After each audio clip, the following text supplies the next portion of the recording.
We've been reporting from the Royal Blackburn Hospital, seeing how they have revolutionised the way they work to deal with the challenges thrown up by coronavirus. And what they've learned from this pandemic could have profound effects for the future. In the last of her exclusive reports, here's our health correspondent, Gill Dummigan.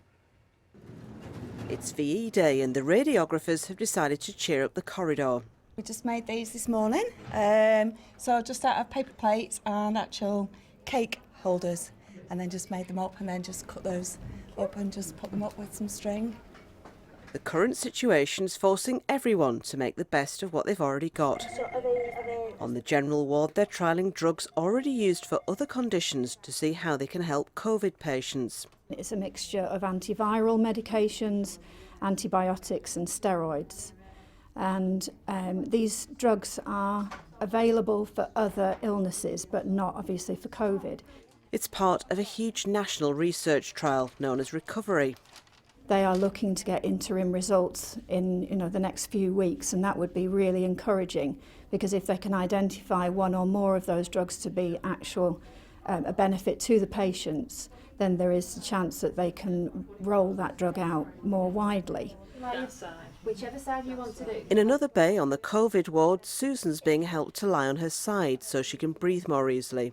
So the principles are that you do a couple of hours on your front, a couple of hours on your side, moving around. So it just keeps your blood flowing and it makes your airways open up easier. I feel comfier on my side.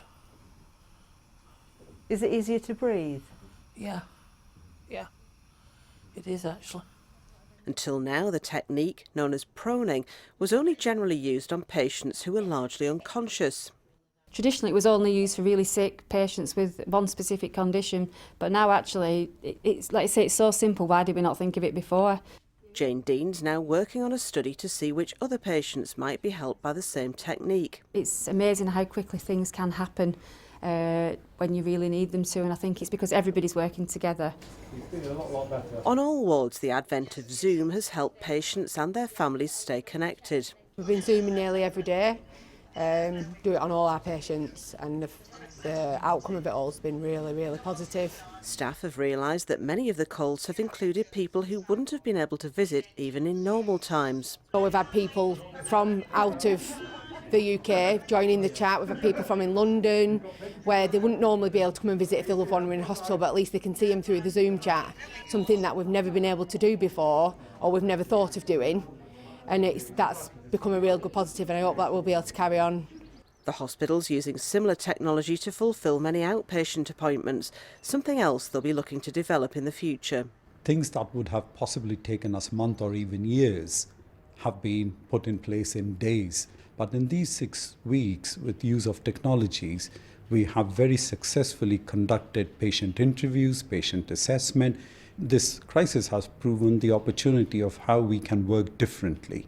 Back on the general COVID ward, one of the patients is waiting for a medication pack.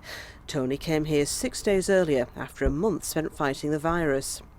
I had a CT scan which revealed small clots on the lungs caused by the virus, which is a known effect of it. So I've been treated for those and antibiotics as a precaution. And I was on oxygen for a few days as well. Were you worried when you were in here?